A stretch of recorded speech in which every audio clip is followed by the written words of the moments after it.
Simeo.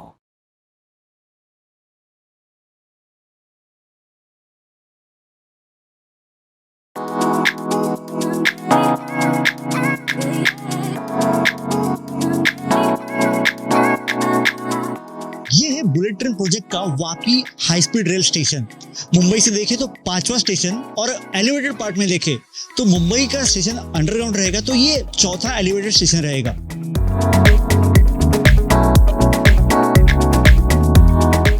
ये है chainage 165, मतलब मुंबई से 165 किलोमीटर दूर स्थित ये वापी स्टेशन है।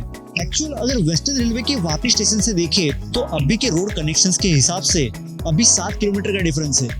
यहाँ से वापी बस स्टैंड तकरीबन 7.5 किलोमीटर दूर है और वापी जीआईडीसी सिर्फ 5 किलोमीटर की दूरी पर है। वापी का ये bullet train station Vapi Silvassa road पर डुंगरा एरिया में बसा हुआ है। वापी के मुंबई की तरफ बोईसर स्टेशन आएगा और वापी के अहमदाबाद की तरफ आएगा बिल्लीमोरा स्टेशन। वापी स्टेशन का अगर स्ट्रक्चर देखोगे आप तो कॉन्कोर्स ग्राउंड लेवल पे रहेगा और उसके ऊपर का फर्स्ट फ्लोर या फर्स्ट स्लैब जिसपे ट्रैक और प्लेटफॉर्म लेवल रहेगी। स्टेशन का पूरा बिल्टअप एरिया 28,917 स्क्वायर मीटर है, जिसमें पूरी हाइट अगर हम देखें तो तकरीबन 22 मीटर ऊंचा रहेगा ये स्टेशन का स्ट्रक्चर ग्राउंड से। अभी अगर करंटली देखें तो ट्रैक लेवल की स्लैब का काम पूरा हो चुका है और ऊपर प्लेटफॉर्म लेवल का भी काम शुरू हो चुका है। हम अभी प्लेटफॉर्म लेवल पे भी जाएंगे यहाँ से और वहां पे भी देखेंगे कि क्या क्या स्ट्रक्चर कैसे कैसे रहेंगे। वापी स्टेशन का फसाड या जिसे हम एक्सटर्नल डिजाइन बोलते हैं वो स्पीड को दर्शाता है। मतलब अभी बुलेट ट्रेन के जैसे ही बाकी बहुत सारे प्रोजेक्ट इंडिया में आगे बढ़ रहे हैं, जिसके कारण भारत देश की रफ्तार बहुत तेजी से चल रही है और इसी रफ्तार को दर्शाता है वापी स्टेशन का फसाड। फसाड के साथ साथ ही जो इंटरनल स्ट्रक्चर्स या इंटरनल डिजाइन्स रहेंगे वो भी इस स्पीड को दर्शाएंगे। स्टेशन का एंट्रेंस ईस्ट यानी पूर्व की ओर से होगा, जो मेन एंट्रेंस रहेगा। ऑफ कोर्स वेस्ट साइड से भी एंट्रेंस रहेगा, बट मेन एंट्रेंस जिसे हम कहते हैं वो ईस्ट फेसिंग रहेगा। अभी फिलहाल उस एरियाज में साइट ऑफिसेस है या कंस्ट्रक्शन के लिए मिलने वाले यूटिलिटीज है वो सब सेटअप किए हुए हैं। जैसे ही ये पूरा काम कंस्ट्रक्शन वर्क्स एक्टिविटीज ही कंप्लीट हो जाएंगी, फिर वहाँ पे पार्किंग एरिया या सर्कुलेटिंग एरिया, जो पब्लिक ट्रांसपोर्ट के लिए जो एरियाज बनेंगे वो वहाँ पे ईस्ट साइड में बनाए जाएंगे। स्टेशन प्रेमाइसेस में अलग अलग एमिनिटीज जैसे parking space, lift, escalator, police control room, nursery, kiosk वगैरह रहेंगे पैसेंजर्स के लिए।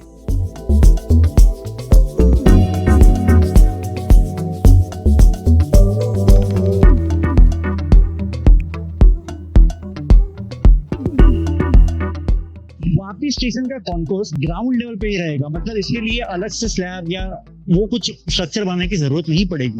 अभी सिंस ऊपर के ट्रैक और प्लेटफॉर्म स्लैब का काम पूरा हो चुका है तो यहाँ पे पूरी तरह से कॉन्कोर्स के काम शुरू हो चुके हैं। सबसे पहले तो जो ऊबड़ खाबड़ ऊपर नीचे जमीन है उसको लेवल करके उसके ऊपर स्ट्रक्चर पीसीसी स्ट्रक्चर बनाया जाएगा, जिसके ऊपर बाकी स्ट्रक्चर बनेंगे। तो अभी आप यहाँ पे बहुत सी जगहों पे लैंड लेवलिंग का काम देख सकते हो, जो एक्सकावेटर्स और जो मशीन हैं उनके सहारे किए जा रहे हैं।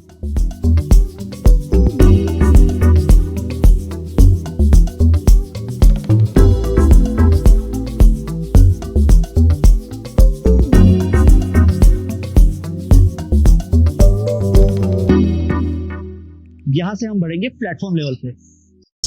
अभी आ गए हम प्लेटफॉर्म पे।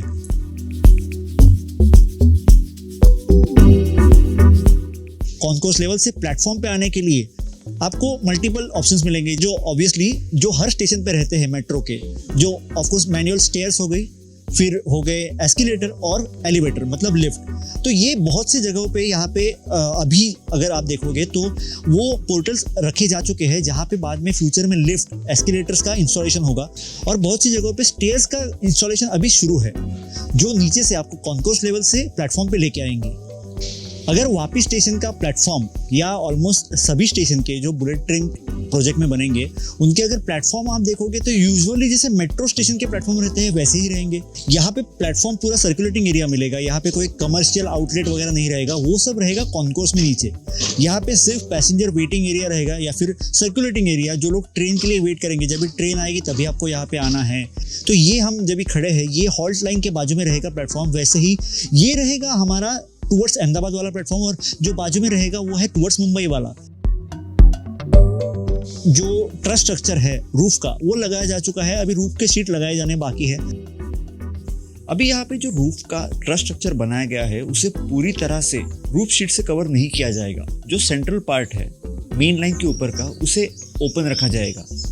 अभी इसके पीछे का साइंस ऐसा है कि जब भी कोई non stopping train station premises से स्किप करती है तो उसके हाई स्पीड के कारण जो वर्टिकल एयर ड्रैग प्रोड्यूस होता है उसे रेजिस्टेंस नहीं मिलना चाहिए।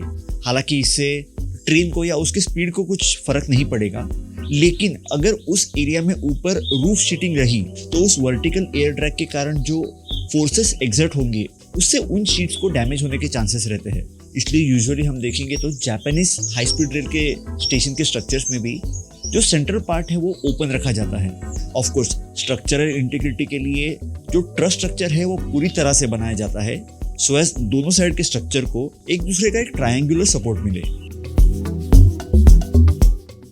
किसी मेंटेनेंस क्रू को जब भी इमरजेंसी या मेंटेनेंस टाइम में नीचे जाना हो तो नीचे चेंबर दिए गए हैं जहाँ से ये मेंटेनेंस क्रू ट्रैक को एक्सेस कर पाएंगे। ऑब्वियसली ये बहुत ही केयरफुल तरीके से किया जाएगा और सिर्फ जो लोग वेरीफाइड है उसके लिए या जो लोग क्वालिफाइड है उसके लिए उन्हीं को जाने दिया जाएगा, ऑफकोर्स, क्योंकि वो मेंटेनेंस का पार्ट है, not open for common public. OHE के लिए जो पेडेस्ट्रियल्स है वो रूफ स्ट्रक्चर में लगाए जा चुके हैं और उसी पे OHE मास्ट और उसके जो आर्म्स रहेंगे वो इंस्टॉल किए जाएंगे, जिसपे OHE केबल जो ये बुलेट ट्रेन के रेक्स को पावर देगी वो इंस्टॉल किए जाएंगे।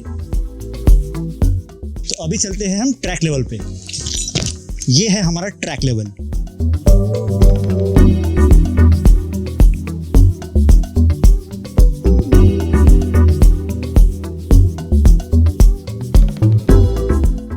अभी मैं जहाँ पे खड़ा हूँ वो है ट्रैक लेवल वापी स्टेशन का।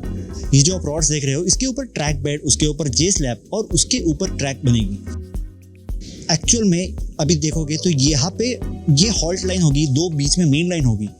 अगर किसी ट्रेन को वापी नहीं रुकना है तो वो सीधे निकल लेगी मेन लाइन से और जिसको वापी हॉल्ट है वो इस हॉल्ट लाइन पे आके रुकेगी। इंडियन रेलवे में जैसे ओवरटेक होता है वो भी अगर करना है तो मेन लाइन से ही हो जाएगा।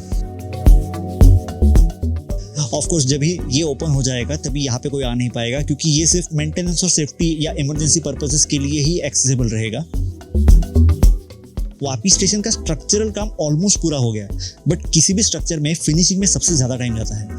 यहाँ पे भी फिनिशिंग फर्निशिंग में तो टाइम जाएगा ही, बट फिर ट्रैक लेइंग हो गया, फिर OHE वायर का इरेक्शन हो गया, प्लेटफॉर्म्स के इंडोर्स हो गए। बट अगर इनके कॉन्स्टेंट पेस को देखें तो ऑफकोर्स 1.5 साल के पहले हम ये स्ट्रक्चर पूरा कंप्लीट हुआ, मतलब पूरा फर्निशिंग के साथ कंप्लीट हुआ देख सकते हैं। वापी स्टेशन से कुछ ही दूरी पर उत्तर की ओर बन रहा है वापी मेंटेनेंस डिपो।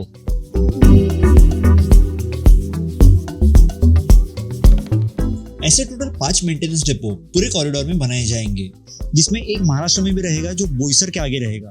गुजरात में वापी, भरूच, आनंद और वडोदरा में ऐसे मेंटेनेंस डिपो बनाए जाएंगे। वापी स्टेशन के जस्ट बाद ही इसका रैंप शुरू होता है, क्योंकि कॉरिडोर तो पूरा एलिवेटेड है पर ये डिपो ग्राउंड लेवल पे रहेगा।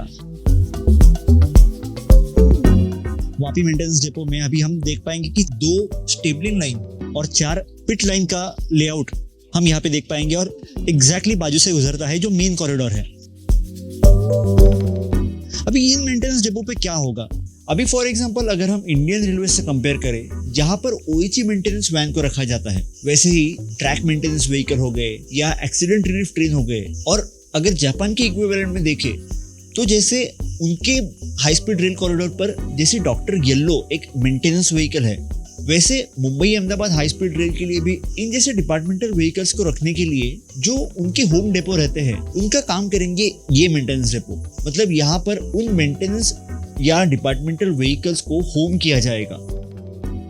तो अगर लाइन पे कोई भी दिक्कत आए या कोई मेंटेनेंस ब्लॉक हो तो उस लोकेशन पर नियरेस्ट मेंटेनेंस डिपो से वो डिपार्टमेंटल व्हीकल लाए जाएंगे, जिसके कारण इतने सारे मेंटेनेंस डिपो बनाए जा रहे हैं।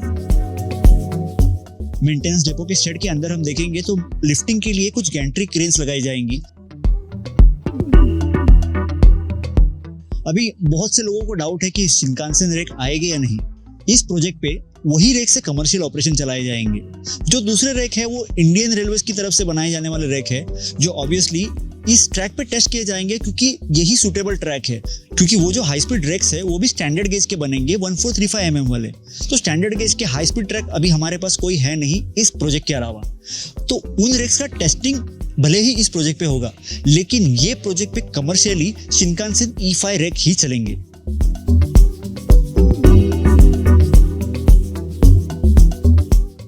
तो आशा करता हूँ कि आपको ये वीडियो पसंद और क्लियरली समझ में आई हो। कुछ भी डाउट, क्वेरी या सजेशन हो तो आप नीचे कमेंट सेक्शन में जरूर पूछ सकते हैं। मिलेंगे किसी अगले वीडियो में, तब तक जय हिंद, जय महाराष्ट्र, जय गुजरात।